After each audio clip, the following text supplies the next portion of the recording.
Hello again, friends, and welcome back to another edition of Jim Cornette's Drive-Thru on, what day is this? I'm not even sure, but here we are, right here wherever it is that you find us each and every week, and of course we answer your questions right here, sent in to either CornyDriveThru@gmail.com or on Twitter using the hashtag CornyDriveThru. I am your host, the great Brian Last, and I'm now very pleased to introduce to you the man of the hour, the man who will be answering your questions, Mr. Jim Cornette. Jim, how are you today? All right, you saved that one from the brink of extinction. You were almost you were teetering and almost over the edge, but you did the fucking cartoon fucking jerk back to the left and saved it because you were babbling at the beginning. You didn't know what day it was. You didn't know how they were listening to us or where things were. You were completely lost and turned around, couldn't grab your ass with both hands. And it's simple because of all the issues that we have had this week with our various weather situations and recording schedule. We are on the Drive-Thru, which has come out on Friday. We have done the experience already because it came out on Thursday, except we're taping this Drive-Thru before the experience. In our heads, we don't understand where the fuck we're at, and it's blowing our minds, man. But it's very simple to understand is we're on the Drive-Thru. This is coming out on Friday after the experience for this week only because of our problems that we have discussed yesterday on the experience, the show that we have yet to do as of this point that has already aired, where we told people about the various problems with the weather and the power and the lights and the sirens. All Playing that with stuff. time. I didn't even think about the idea that the experience aired yesterday. It did. We aired it out because it smelled. We had to get it out in the open. It sure did. No, wait a minute. We haven't done it yet. We have not done it yet. So you're lying and impinging on the credibility of our programming with the fans. Now, don't expose our business. We haven't done it yet. I can edit it, though. I can edit it to say, it was fantastic. Everyone should listen. Well, your editing saves many a thing. All right, so we're gonna do a program here today. So this is Friday. Yes. Of November 30th, the first time that this is available for the listening public to listen to. And this weekend, because I'm going to be down at Supercon in Louisville. So as you are listening to this, you may very well, if you're in the Louisville area, be traveling to see me in person. And I appreciate that. And I'm going to have a host of comic books and other wrestling memorabilia, also Jim Cornette stuff of all kinds, the whole store down there at Supercon this weekend. But if you can't see me in Louisville and you have Christmas gifts yet to purchase for loved ones, hate it. I don't care what you think about him. You can hate the motherfucker. If you're going to get him a Christmas present, get it from me. That'll show him. But anyway, JimCornette.com is wide open for business, and I just wanted to remind everybody of that, along with the Cult of Cornette membership certificates, which are good also for friends in the cult. Spread the love, the membership certificates with the free thank you, fuck you, bye business cards, and also the $9 DVD sale, action figures, a host of other things. I wanted to get that out of the way at the top of the program. We have not been closed down by the deluge of orders that have poured in. We've been able to maintain our heads above water. And of course, I know what people are going to do now. They're going to say, I'll show him. While I'm at Supercon this weekend and can't do anything about it, people are going to, from all over the world, are going to flood JimCornette.com and Cornette's Collectibles with orders for books and magazines and pictures and merchandise and figures and such, and carrying on to the point where I'm just in over my head Monday morning when I get out of Supercon and get back to business here. I know that's what they're going to do. Break the internet once again. It just, and boy, I have made a deal. What do you start laughing? I don't know where you're going, but the way you just started there, I can't wait to hear where it is. And now I have made a talk about breaking the internet. Something very special is going to happen. I can say no more right now, but I've made arrangements. There's been a discovery. Conditions have been met. And around about December 10th, if you go to JimCornette.com, there's going to be something very special for people for Christmas while it's available, is all I can say at this point. That's right. The long-rumored Dark Journey video has been recovered. No, stop. No? No, I haven't. I told you I couldn't find that thing. So we don't want to impugn anyone's reputation here on the program. Never. But I'll tell you somebody whose reputation cannot be impugned. Who's that? They're fucking with Michael Avenatti. Somebody's fucking with Michael Avenatti, trying to impugn him.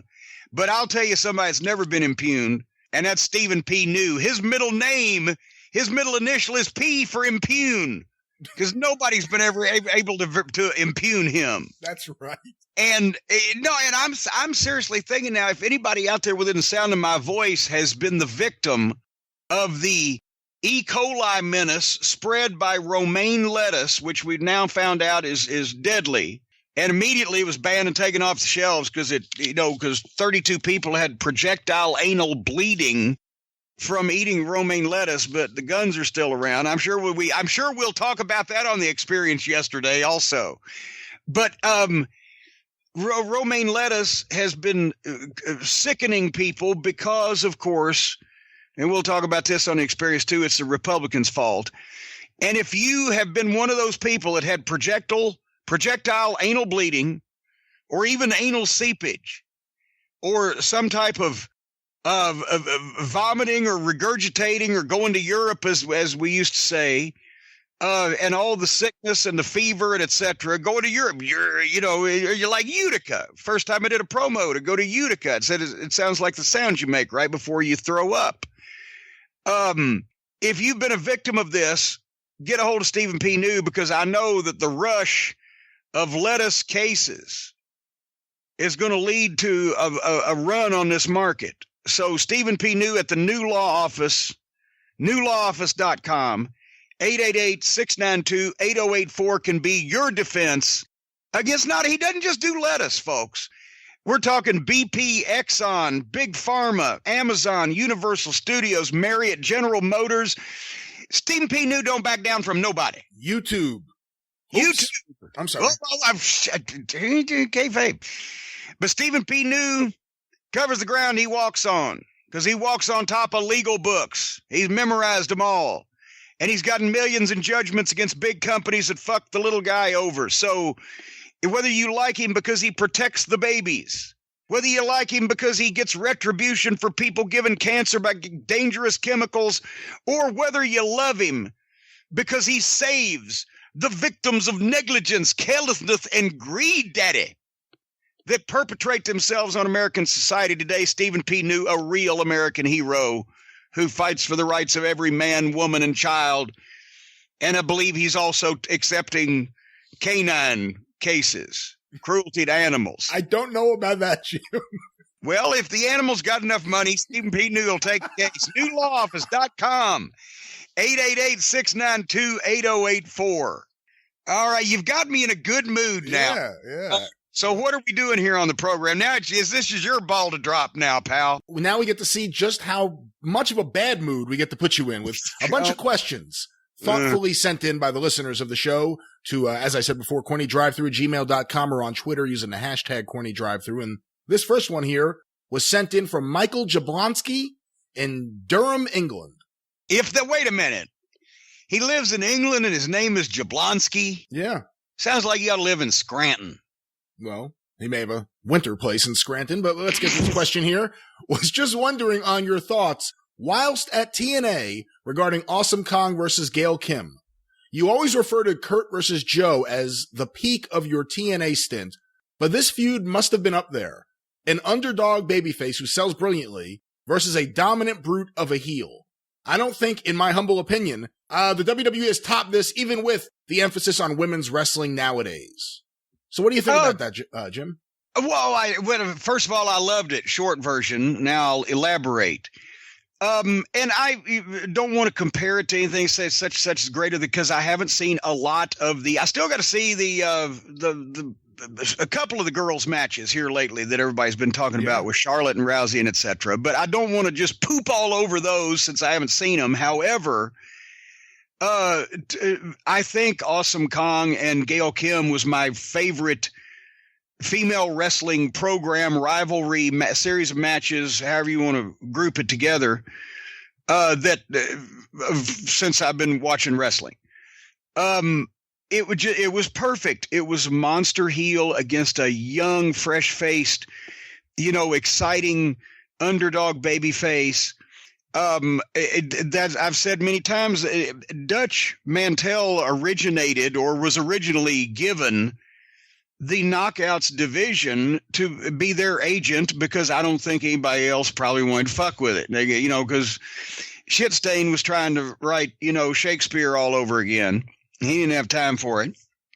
And so they left him alone, which is why the Knockouts started outshining and getting over, at least according to the television ratings and just the interest. The Knockouts division started getting more interest, especially underneath Gail and Kong, because it made sense, and they left Dutch alone, and he could tell the girls, because he's a very good teacher, how to put shit together psychologically to go along with the things they could do in the ring, et cetera, et cetera. And then, of course, once the numbers started reflecting that the people were more into the girls than the guys, Idiot fucking started putting his fingers in and messing in with that too and gimmicking it up.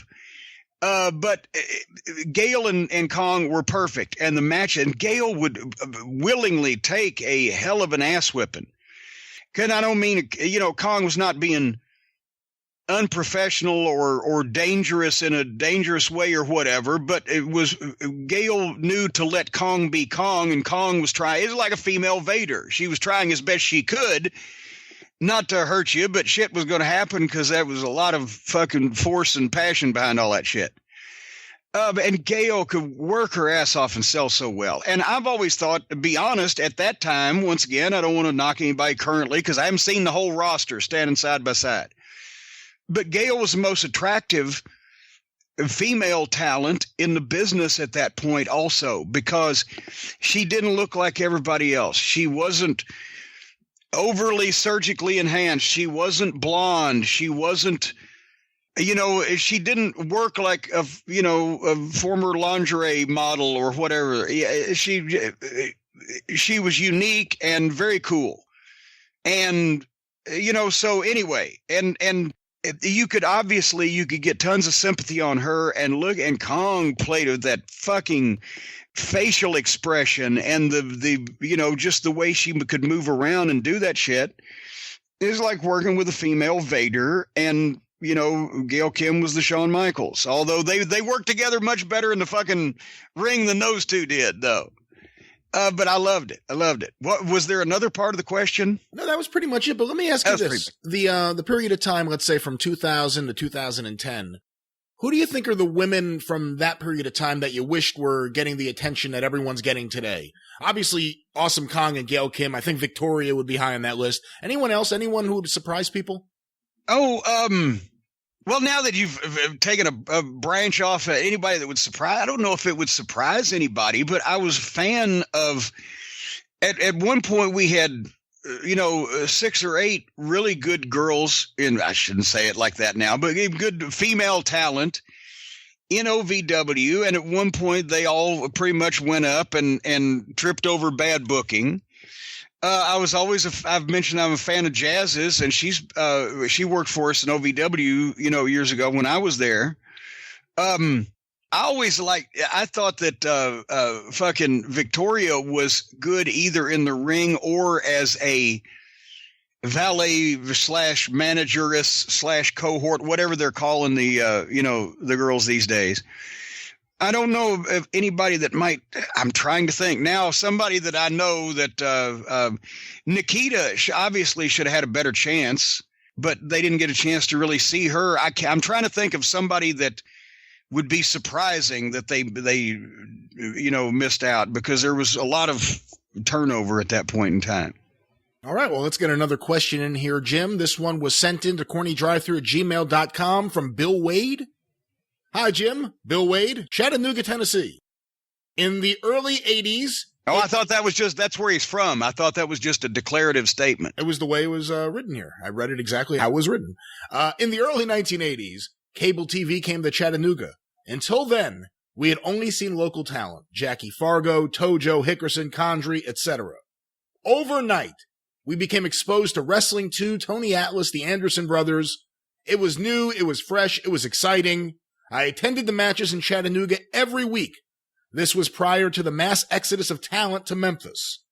As I recall, the attendance began dropping then. The fans wanted to see the Georgia wrestlers.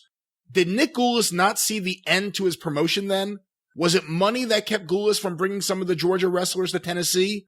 Also, you, sir, are one of the greatest characters in the business. Thanks. Well, thank you. At the end there, the way a lot of people might not be familiar with the geography, so we have to explain that for a second. Chattanooga, Tennessee is on the Georgia-Tennessee border. It's 125 miles from Nashville and about 120 from Atlanta. So it's right in the middle.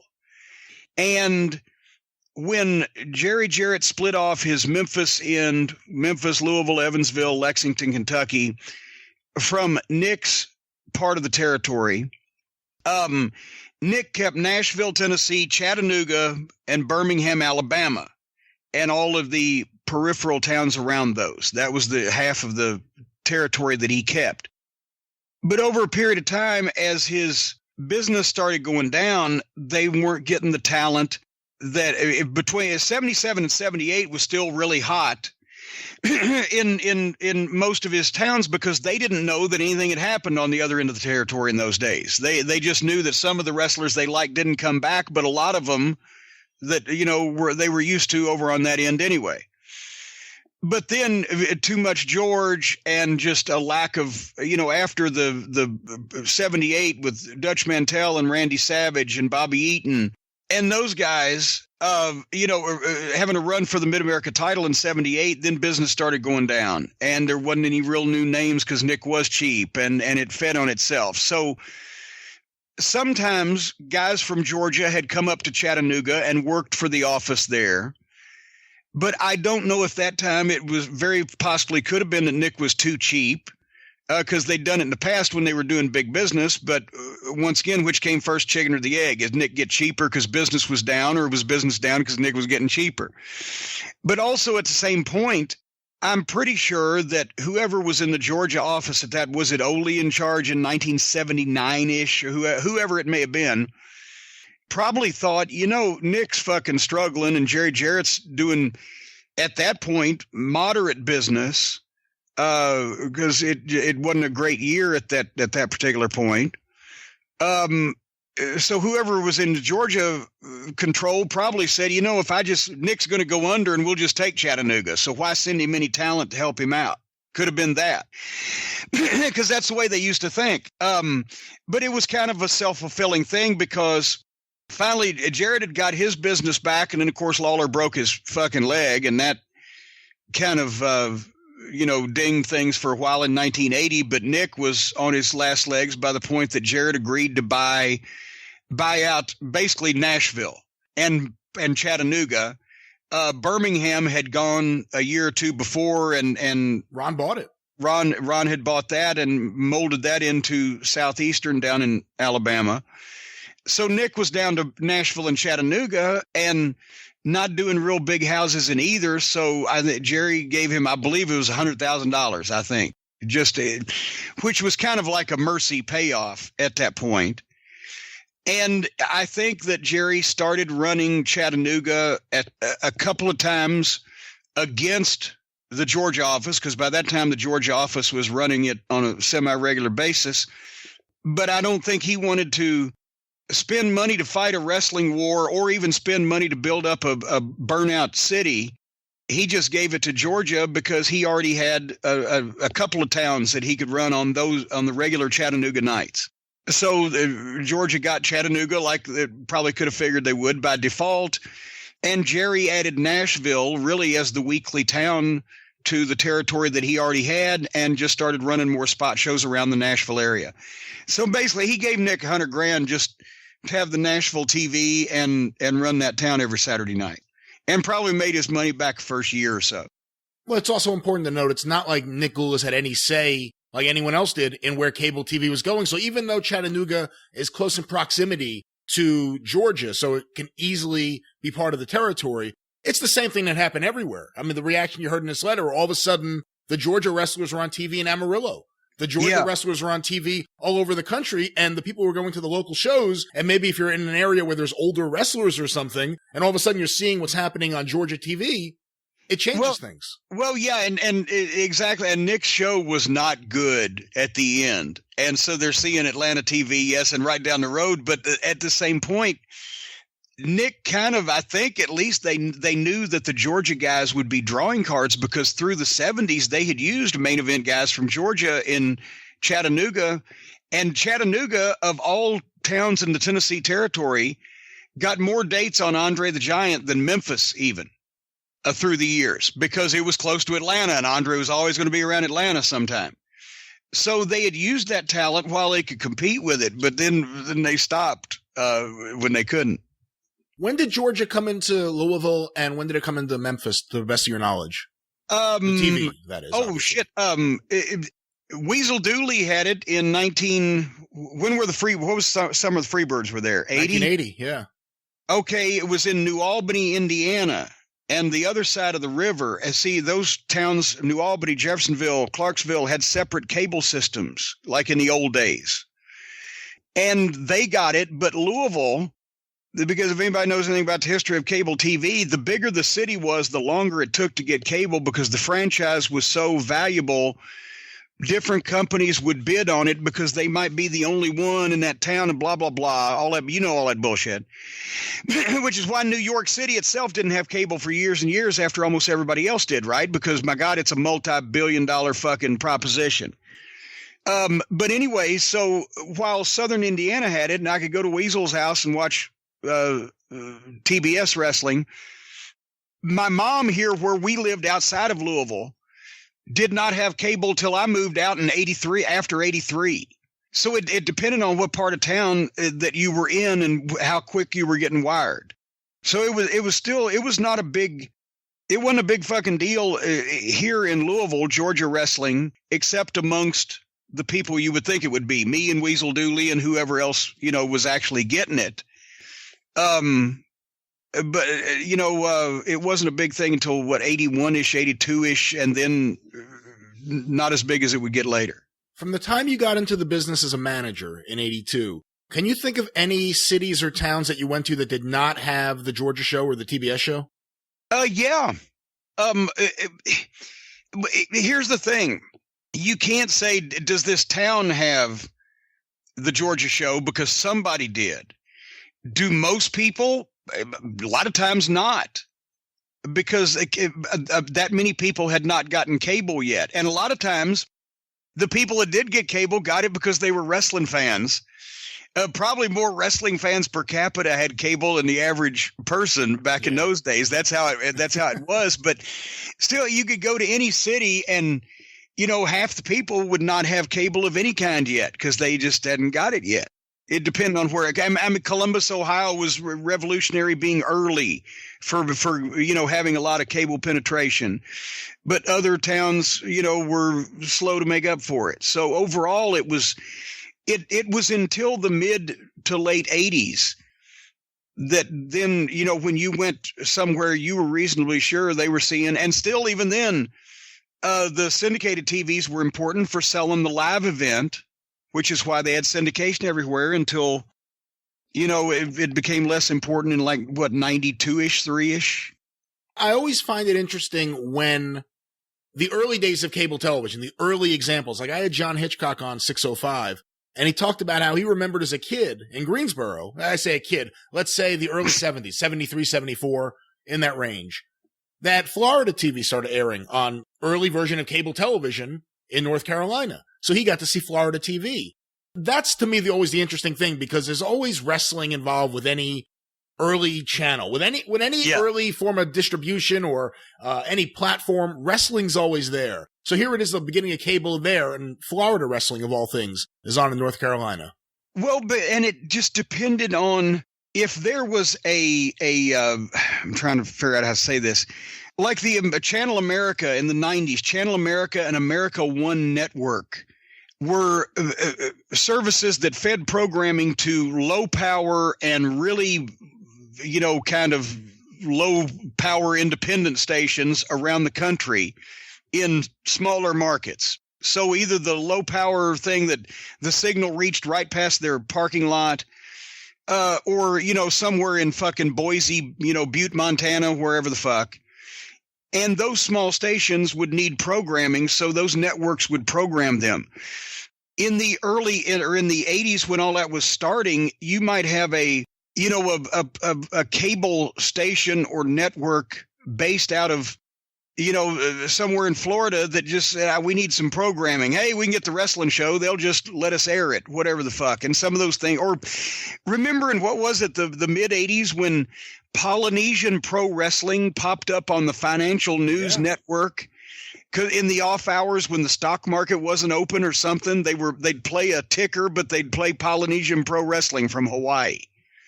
And I don't know. It just probably because you could get, wrestling programs for little or nothing. There's an example right there. I actually had Broadway Danny Wolf on my show, and he worked at FNN Score. And the guy who owned the station was a big wrestling fan. So that's how that got on. That's how Memphis Wrestling all of a sudden got on cable television. And the deal with Memphis, I believe, was we will pay you nothing, and you guys have to bring Danny there to do commentary on one exclusive match a week. And they got on TV there, and the deal ended, they said, when Jerry Jarrett insisted on getting a fishing show, and they didn't want to give him a fishing show. and the deal ended, but they aired Continental with Eddie Gilbert after that. So there was always some interesting stuff on cable. You must have been going crazy, though. Like, let's say from 1980 to 1982, not having it, knowing it was so close by. I went to Weasel's a lot in those days and, saw the Ted DiBiase get pile driven and all that stuff and everything. So that was cool. But at the same point, I was starting to get the tapes. So eventually I would see it after 1980. Eventually, if it was any good, I would see it because we had the early tape trading network. So it didn't have to just be on. But then I missed a lot of early squash matches featuring, fucking Marion Crumley, because I would just get the greatest hits because tape was valuable. So people would edit just, here's the good stuff. Between the summer of 79 and let's say the fall of 1980, had you seen the Freebirds? No. They left more like October, I think, of 79. And then so the summer of so about 6 or 9 months or whatever their run in Louisiana was. But of course I heard about it. I'm thinking, holy shit, they were just here and now they're on top in the Superdome. What the fuck? Because I loved to watch. Their matches were great. Terry's work was great and Michael was great in those matches. Let's put it that way. But Michael's promos, they were great for television and they tried to have exciting matches and they worked as hard as they could. And Gordy's bumping his ass off but they just, they were a combination because they were still teenagers. They were not proven, whereas Ferris and Latham and Danny Davis, the Blonde Bombers, which were the top heel team while the Birds were here, they were already in a program, already drawing money, reliable, etc. And I think probably even then Michael was a little I'm trying to figure out a word to say, mouthy probably in his youth. I didn't deal with him business-wise back then, but they probably thought, these guys, we don't know. So they used the Bombers over the Freebirds, and Birds were here about three months, and then they went to Louisiana. I don't know if Jarrett booked them out or they asked to go or whatever, but it was the best thing for everybody because they fucking, obviously made history down there. Let's get another question here, Jim. This next one here was sent in to CornyDriveThru at gmail.com from Talon Peters in British Columbia. He has 3 questions, actually. Number one, well, how does he fucking rate 3 questions? Let's see give me the first one and let's see how it goes. How's the reverse atomic drop not a disqualification? I mean, it looks like the guy's getting dropped balls first onto a thigh. Well, actually, that's the first thing that I thought when I saw it. No, it isn't. It's real. Well, no, it really is because. Really? Wow. Because, they didn't start doing that until, when was it? The early 80s? Well, Bob Backlund used the atomic drop as a finisher. No, but I'm talking about the inverted. The atomic. The reverse atomic drop. Excuse me. You're right. Yes. Jackie Fargo used a goddamn atomic drop as a fucking finisher in the fucking 60s. I've seen the atomic drop, yes, many times. That's which you never see, as a matter of fact, anymore. That's another thing you never see. But as we affectionately used to call it, the ass bump. It's easy to call. Ass bump. Take a swing at the guy. He'll duck, pick you up, give you an ass bump. Oh, my God.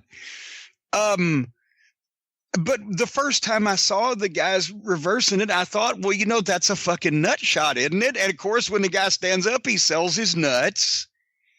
And then he gets clotheslined or whatever now, because now you can't take a bump off of that because they've ruined that too. But that's the first thing I thought. Yes, technically it is. But since it's one of those things that everybody just does now, it's accepted. Well, I guess the question then begs to be asked. Do you think a groin shot is an automatic disqualification? Well, yes. Okay. Because everybody understands that, because it is in anything else, right? Except an inadvertent one. And pretty much the idea of a nut shot in wrestling is to look as advertent as possible. But anytime you in boxing, hitting below the belt, so a nut shot should be a disqualification because everybody knows and everybody understands, and you can do things with that. And then it was, wait a minute, I didn't mean to do it, and potentially make it look like that he might not have meant to do it, but he kind of did, I bet, and whatever the fuck. But yes, you can't just go around fucking whacking people in the balls and it not be a disqualification. I know. All right. Well, here's another question about wrestling rules. Are punches illegal? If so, why? Because punches get thrown all the time, and I see the refs admonishing the punchers, but I've never seen a disqualification for it. So this has me confused too. Well, this is a good one. Yes, punches are illegal because it's wrestling. Therefore, the use of a closed fist is illegal. And that's been since the dawn of time. However, obviously, as he mentions, people punch a lot. And the way, honestly, that it was when I first knew nothing and was first watching wrestling, because this was Tennessee, so a lot of people punched, right? But the way that I grasped it from the announcers and from the way that I was instructed as a young fan was the referee is telling the guy not to punch. He can't count to 5 and disqualify him because you're not breaking a hold. You just punch. And he's trying to pull him back, but the guy's doing it anyway. And he's warning him that if he doesn't quit punching over and over again, he's going to disqualify him. So the referee's basically making himself appear to be doing something while doing absolutely nothing so that the heel can get away with what he's doing. But that's the same thing as 40 years ago, the amount of punches in a match, even in Tennessee, were less because usually if you punch somebody, they either went down, took a full bump, went to a knee, fell back into the ropes.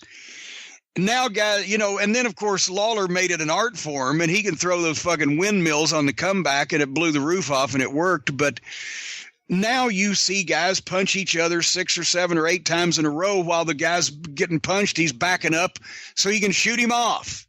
And hit him 8 times over and over as fast as you can to back him up and then shoot him off so he has to run. It's gotten out of control. Our next question, Jim, was sent in to CornyDriveThru@gmail.com from Hakeem. I'm not even gonna Elijah Wan? No, it's another name. I just can't pronounce this name. It's GNIS, whatever. Wait, spell it for I guess Gnissurp? GNISSURP. Prussing would be backwards. I'm looking at. Well, that would be backwards. Why would he write his name backwards? That's not. We have some crazy listeners. I don't know if you've known. All right, Mr. Mixyezpitalik. Here's his question. I've been listening to the drive-thrus for a month now, and I am up to episode 50.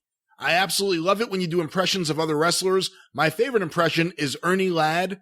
He seems like a no-nonsense, shoot-straight, all-around good guy from all the stories being told. Do you have any other good stories about him? And if so, do tell them and do more impressions. P.S. I love it when you do your Bucky Beaver impersonation of Kevin Dunn, too. Bundy, you big fat piece of shit. We bring you in here. We bring guys in to get you over, and what do? You dumb yourself right out of position. Butch Reed and Hacksaw Jim Duggan, you were laying on your ass in that match. You didn't have no get up and go. You were stealing from Mid-South Wrestling. When they gave you your paycheck, you should be ashamed of yourself. You should consider yourself a robber and a thief because you stole from Mid-South Wrestling with that match. Oh, it was fun, but it was all, whatever he said, obviously, besides the fact that you said yes, sir, and attempted to correct those discrepancies. It was always fucking true and funny at the same time. And I was fucking moaning one night. I was getting my head shaved in New Orleans. I'd rather got it shaved in Houston, as we've gone over on the program.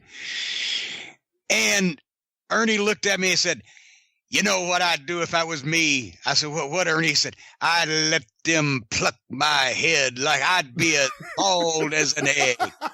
I'd let them pluck us more heat for you. Let them pluck you right down and be slick as an egg. It'll be heat. And I'm like, yeah, fucking, basically I'm thinking I'm 20 fucking 2 years old and I'm in on the road every night in Mid-South Wrestling. I'm thinking I'm going to be bald. This is going to kill my fucking pussy for 2 fucking months.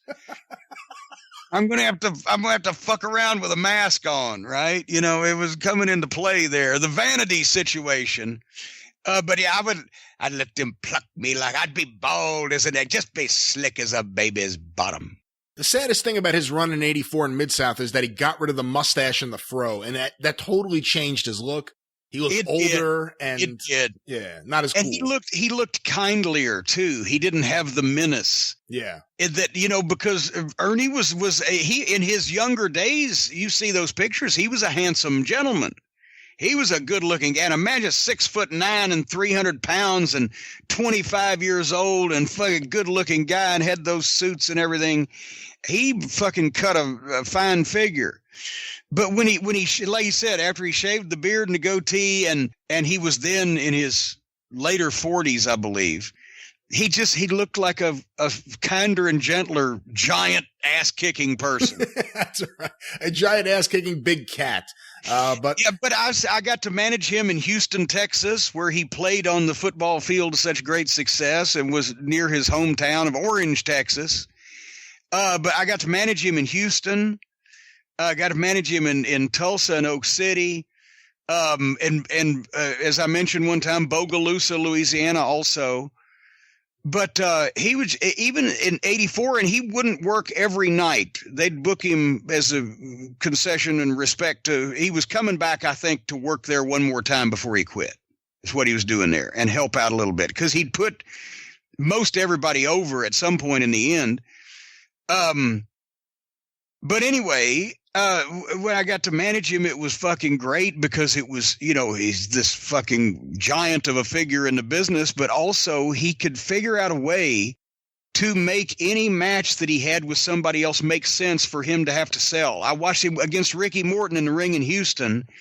He was flying. He was flying around. I think he even might have. No, I don't think he took a backdrop, but he took some kind of goddamn bump.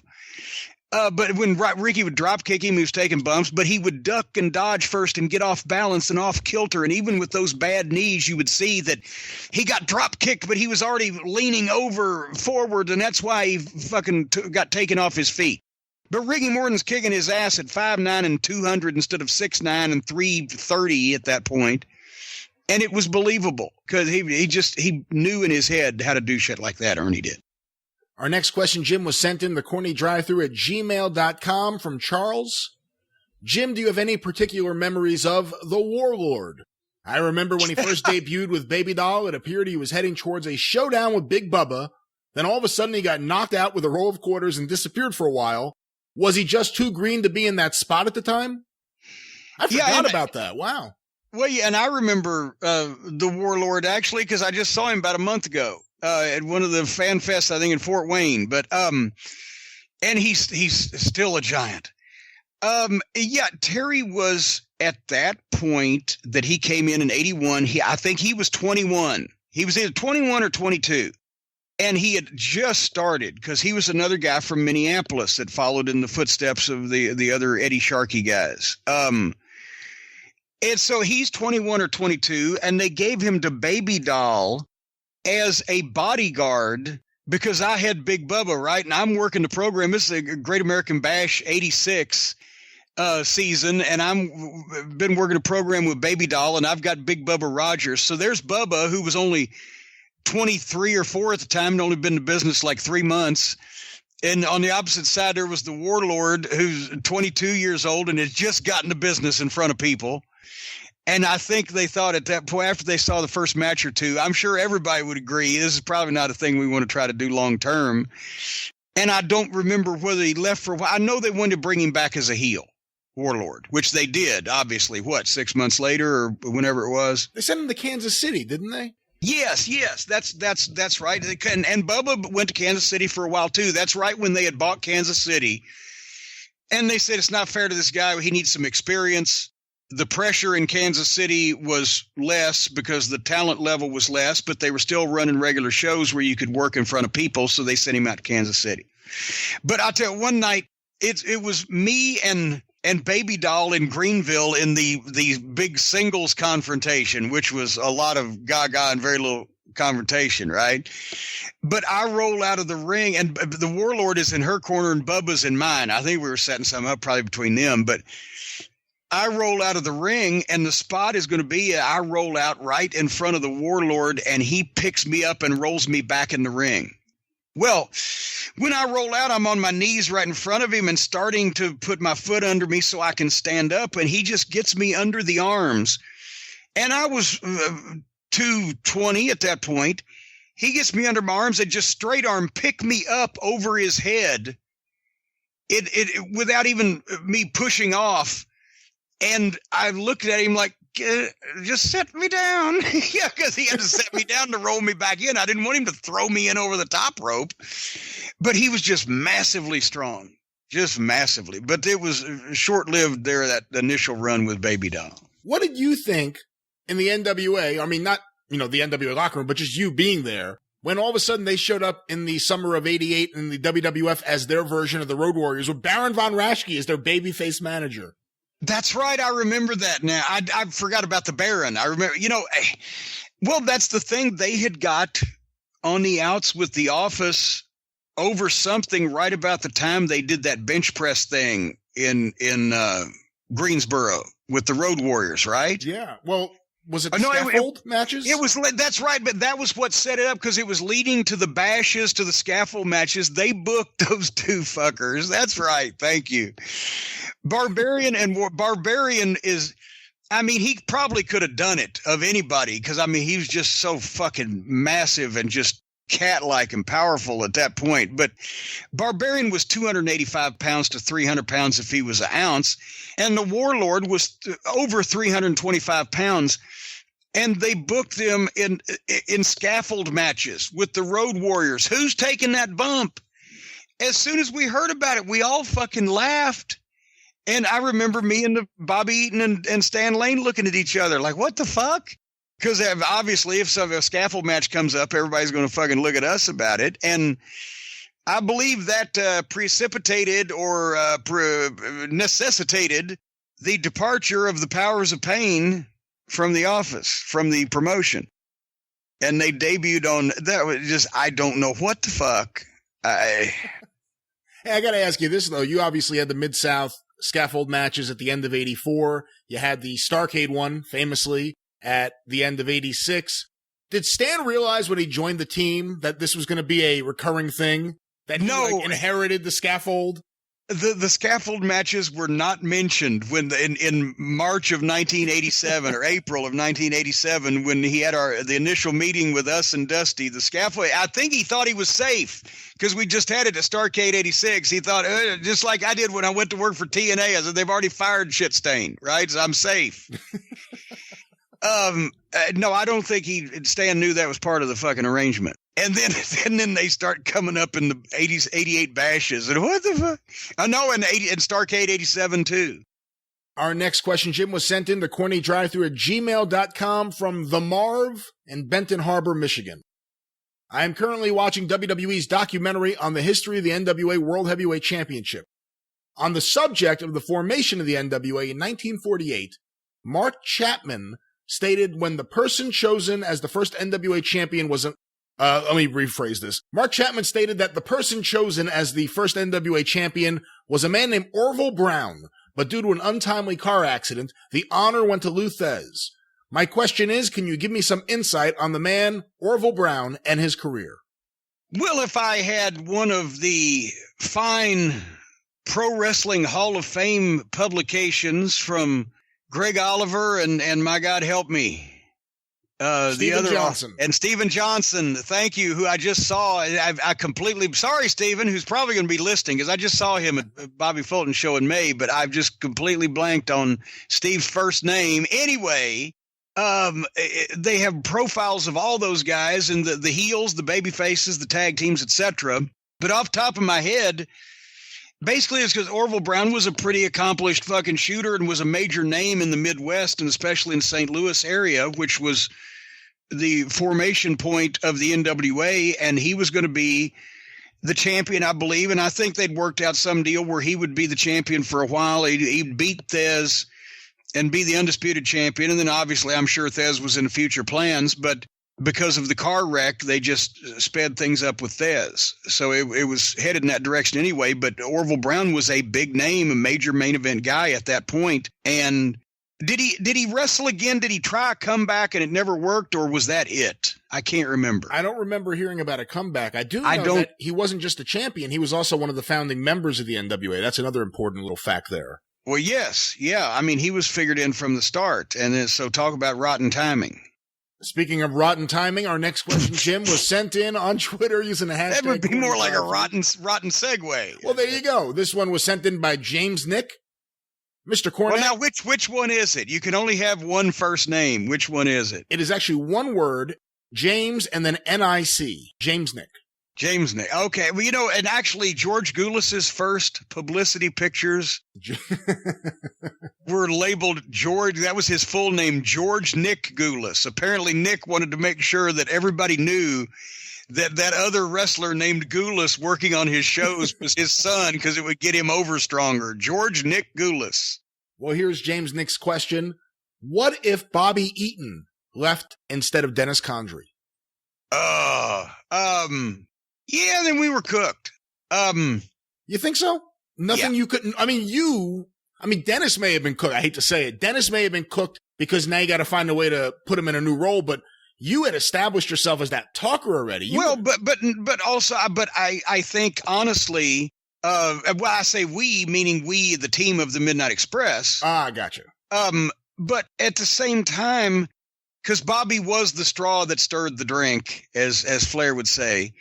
But also, Dusty, here's what Dusty did for us. He was like, okay, guys, because he had a soft spot for Bobby. Definitely. Hopefully he had one for me too. We always got along.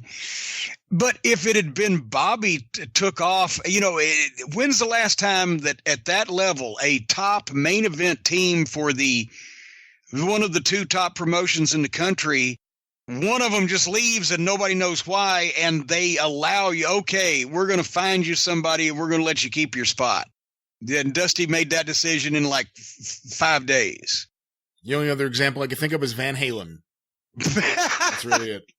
So, we may have been cooked, but Dennis had Dennis was a great tag team partner of everybody, but in the 70s and 80s. But our spot there then would probably have been cooked, I would think. How about Dennis and Owen Hart, the Midnight Express? Oh, good Lord. It wouldn't have worked? Okay, well, let's get another question here before you vomit all over the place. Well, no, I'm not knocking Owen, but no, I wouldn't have gone there out of the fucking, first time to the well. I would have. 1987, he established himself in 1986 as an amazing worker. I would have gone there. That's where I would have. Yeah, but not as Dennis Condrey's partner. But you need, well... He's the hottest young rookie baby face. That's true. That's true. In the fucking business, and you're going to all of a sudden, let's bring him in and make him partners with a guy he's never met in a heel team. I rescind the offer. All right. Just move on. Moving along. Our next question, Jim, was sent in on Twitter using the hashtag CornyDriveThru from Tony Barker. I was watching 1989 NWA, and Jack Victory is all over the board here.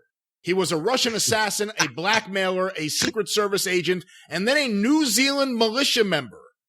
Why do you think Jack had such a hard time settling in on one gimmick?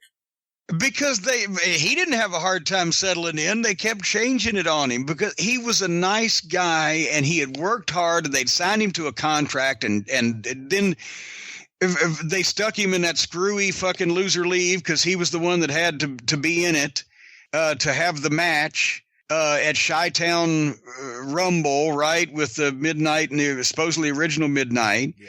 And he came back as something else, but he was, I think that's when he was the Secret Service guy. Paulie liked him, wanted to use him, in some fashion. But it was just stupid. They just had him do one stupid thing pretty much after another. Or if the thing wouldn't have been stupid originally, like with Paulie, whatever he wanted to do with him, but then somebody else would fucking change it and make it stupid. He was a good worker and a good dependable guy. And finally, I think the New Zealand militia thing he settled in for a while and they had some fun with. But that era of WCW, they were all over the page with everybody. That's when Herd was wanting to fucking make Flair Spartacus, for fuck's sake. I don't actually remember. Did they ever do anything on TV to explain any New Zealand heritage of Jack Victory at all or anything? No, it was because of Littlebrook, right? He was the manager. Did he actually cause him to form an allegiance with the New Zealand militia?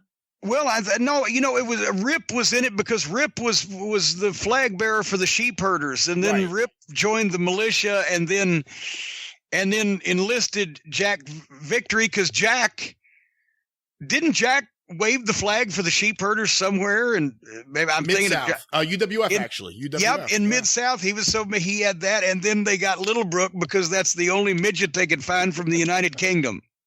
Honestly and truthfully, it was a whole. We loved Littlebrook. Littlebrook was a great guy, but they brought him in as a visual joke to fucking order the big guys around. Wait a minute, I don't remember. Were they put together during your time on the booking committee? I don't know if there was origination was during my time, but I was there in some fashion.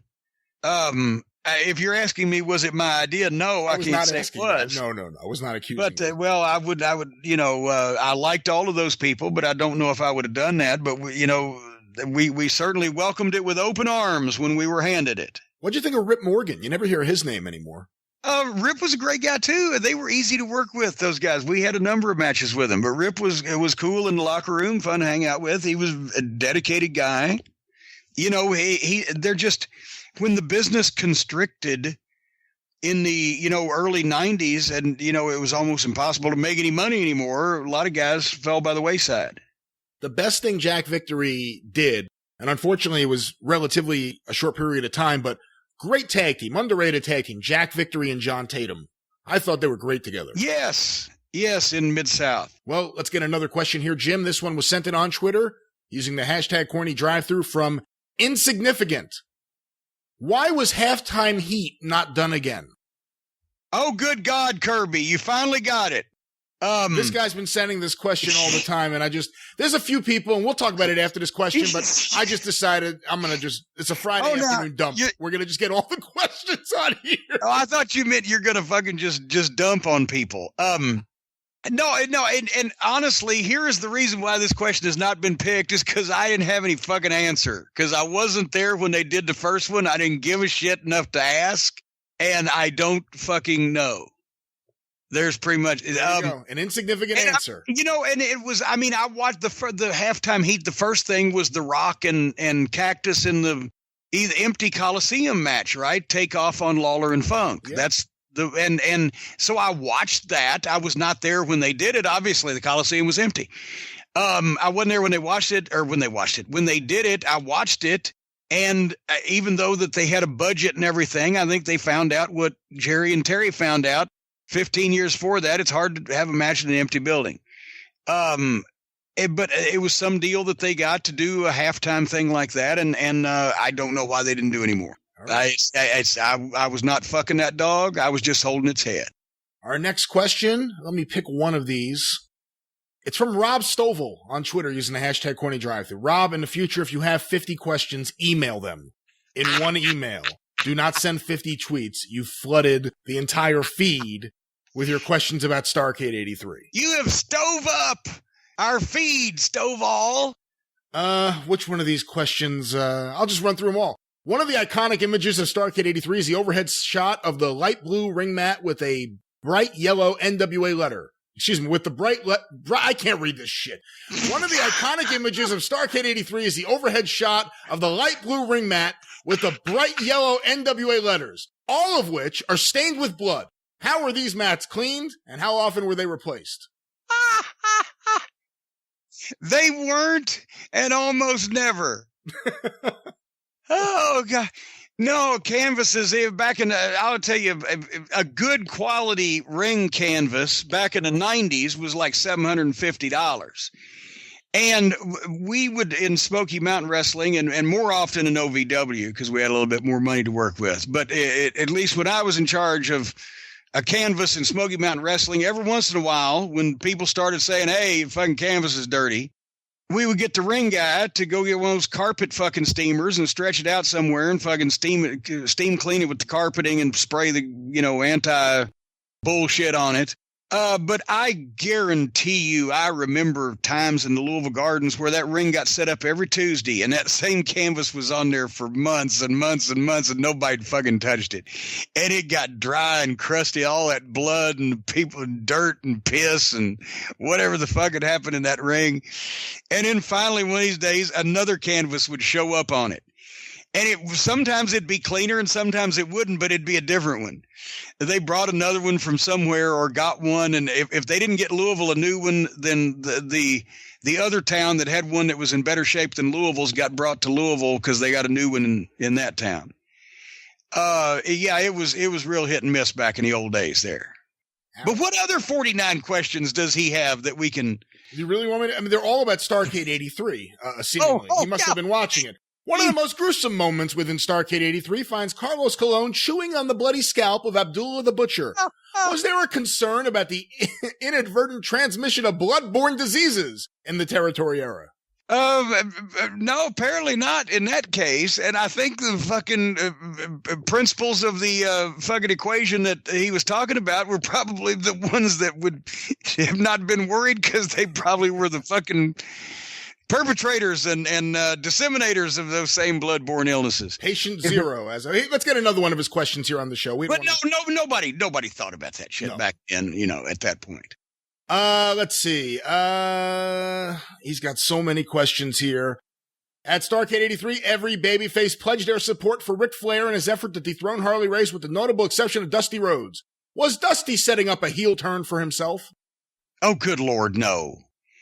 Probably because he wanted to keep him and Flair special for the future to where that they could probably say that, refer to that after. Well, Dusty never did get behind you there, Rick, or whatever the case. Gene Kiniski, in refereeing the Flair Race Championship match, has his hands all in the fucking way. Has his hands all over Harley Race, even dragging Race around by his hair. According to the rules of wrestling, wouldn't this disqualify Kiniski as a referee? No, he was trying to show that he was trying to be a babyface, really showing that he was trying to restrain Race from doing these heinous things to Flair. So I understand that, but that's an example. Gene Kiniski was a wonderful world heavyweight champion and a great worker, but was a horrible referee and was just all in the way every time they were doing anything.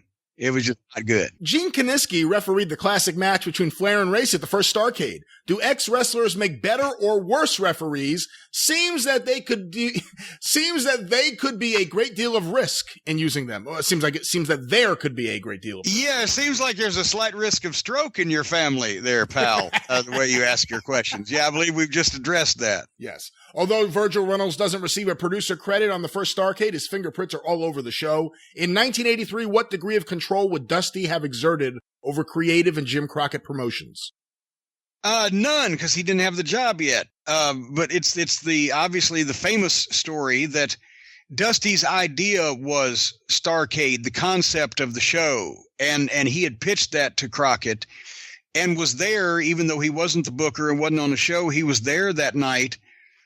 Because that was where they were setting up the deal to bring him in as booker. And that was a big step in those days. Dusty had been booking in Florida for a while, maybe on and off a bit. Yeah. But to bring in somebody to book a territory like the Carolinas, that was a big step. And he was replacing, I think at one point they had Dory Funk Jr., but they also had Johnny Weaver and a couple of other guys really basically booking the Carolinas, and each one of them had a state or something. Yeah, Gary Hart had a piece. Gary Hart, yeah. A few guys. So it was that was a big move, but their business was down. Crockett's was, and several things had changed. He'd lost some key people, and he wanted to do something. But when I say their business was down, they set that fucking record for the cage match was Slaughter and Cornette and Steamboat and Youngblood early that year, selling out, turning them away by the thousands from the Coliseum in Greensboro, and then they're at Starrcade, which was Dusty's idea, and that was a huge success. But business overall around the territory was not as good as it's been as it had been in the past, and they wanted to make a change and establish some shit. And 84 was worse than 83 until all of Dusty's people and his concepts and everything got over and he got the pieces in the right place. While reviewing Starrcade 83, I took note of how Rufus R. Jones's in-ring style resembled that of Dusty's. Oh, for fuck's sake. Strutting, a flurry of punches, followed by an elbow or a headbutt. Was that vintage Rufus, or was he coached by the Dream? No, that was vintage jive. Excuse me, gentlemen, I speak jive. No, that was what every black babyface did. And Rufus, of course, carried it to Rufus R. Jones came off the ropes looking like a disconnected bucket of body parts, right? His appeal was that people believed that he was him. His promos were unintelligible, but sounded legitimate, and he had physical charisma, and you could get sympathy on him, and then he'd make a big comeback. But it wasn't pretty in a lot of cases. But that was vintage jive-ass black babyface comeback shit. And Dusty stole it for his stuff, because that's why he was over with not only the Cowboys and the Rednecks in Florida, but all the black fans too. He was Stardust. He was for everybody. Dusty is quite conspicuous in his efforts to put himself Are we over. still asking these fucking questions? Now, I didn't mean to make this a goddamn miniseries. The entertainment value is waning. This will be his last one. Dusty is quite conspicuous in his efforts to put himself over during Starrcade 83. It may have been billed as a flair for the gold, but the Dream kept himself in the spotlight. Would there have been heat over such self-promotion? No, he's fixed to be the fucking booker. Jesus. And there are your questions, Rob. Few of them, at least. Next time, but in all seriousness, he's fixed to be the booker, of course, and he's also one of the biggest box office attractions in the wrestling business. So he's headlined, as they say, everywhere from the Tampa Sportatorium to Madison Square Garden, baby. So yeah, he knows what he's going to do. He's starting it that night. All right, Jim, actually, this won't be our final one just because of it, but this question is on Twitter using the hashtag CornyDriveThru from Goose Hudson. You mentioned 2 liters on the experience. Do you use the metric system much, or is it only for food and drink? No, well, the only metric system statement I would ever make is a 2 liter, because that's what they call them now in the soft drinks in the plastic bottles. So it's a 2 liter. I don't even know what a fucking liter is. All right. I know that a gallon is 4 quarts, and I know that a quart is 4 pints, and I don't otherwise know and a gallon is a lot more than a liter. I found that out the first time I bought gasoline in fucking Canada and thought I was getting it at such a cheap fucking price. Come to find out, it was about $6 a fucking gallon. Yada, yada, yada. He was banned from the country. Well, no, that wasn't even the same time. I know. I said, look, I was with the Midnight Express. I said, look, boys, Jesus Christ. Look, gas is like 65 cents up here. Fuck. We pulled in. All of a sudden, the fucking pump kept going and going and going. I mean, what the fuck? It was liters. All right, well, one final question this week, Jim. This one was sent in to CornyDriveThru@gmail.com from Rodney Evans. I just got 4 DVDs from eBay, a collection of Adrian Street. The first match was Bill Dundee against Adrian, and you were the manager. Bill lost by disqualification and got 10 lashes. Do you have any good stories about working with Adrian? Oh, good God. Why don't you ask me this one first, and we wouldn't have needed all those other questions? No, every story I have about working with Adrian is good, but Dundee was the booker at the time, and he brought Adrian in, and he loved working with Adrian because Adrian had only been working in the States about a year and a half at that point. He'd gone to Los Angeles and then come to Memphis from there. So with some guys that had never seen anything like what Adrian was doing, didn't know a British style, didn't know any wrestling because Adrian could fucking wrestle. He was the noted shooter in the locker room at that time was Adrian Street, who everybody thought was gay. The fans, I mean. But, it could be a style clash with guys who started in Memphis wrestling, and all of a sudden here comes Adrian as far as having a match. But Dundee was perfect because he knew all that shit. And, Adrian was basically married to Dundee for like 4 months, I think. I think we went like 16 weeks in a row, or at least 16 weeks, and we were against Dundee most weeks. Adrian versus Dundee in a rematch. Adrian in a handicap match with me and Linda versus Dundee. A tag match, Terry Taylor and Dundee versus Adrian and Jesse. It just went on. And the matches were fun and they were great. And he got over because Adrian's first fucking debut. Oh, God damn it. Hold on. It's the American Heart Association. Hold on. I don't have one. There we go. Anyway, so his debut on television, they forgot to tell me, or maybe they hadn't even decided yet I was going to manage him, but I wasn't with him. I wasn't even on TV that week, right? Adrian's wrestling, oh gosh, what was the kid's name? Ira Reese. And Ira Reese was a young black kid. And this is Memphis TV, 1982. And the finish of the match is Adrian jumps up into Ira Reese's arms, and Ira, surprised, catches him, and Adrian plants a kiss on him. And when he kisses Ira Reese lets go and is so disgusted and turns to wipe his fucking face off. And Adrian fucking schoolboys him, boom, 1, 2, 3, and beats him, and then prances around and has Linda twiddle with his pigtails and everything. And that's what they've been doing in Los Angeles on TV, right?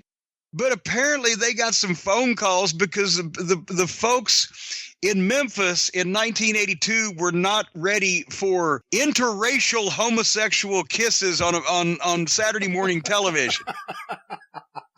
So he couldn't kiss anybody, but he got the point across. He couldn't kiss anybody more like he'd been doing for a finish in Los Angeles, but then they made me his manager the following week. And we had a great time and rode together to almost every town too. But yeah, it was fun. And working with Dundee was fun. I got 17 stitches in my face, and we had those lumberjack strap matches where they whipped me until I was wearing 3 or 4 T-shirts and still looked like Hamburger. And I learned how to sell Dundee's working punches by just falling down and blacking out. But they were great matches, and I learned a lot. Do you remember what they did with him in Mid-South? Because I've always loved it, where he came in and Adrian Street won the TV title, I believe, from Terry Taylor by kissing him. And Terry Taylor was so blown away by this that he got rolled up and pinned. And yes. Then next week, I think it was the next week, they had Adrian Street versus Chris Adams. I want to say it was Chris Adams in from World Class. And Terry Taylor comes to ringside and kisses Miss Linda. Yes. Revenge. And then Adrian leaves the ring and starts beating up Linda. That's his response.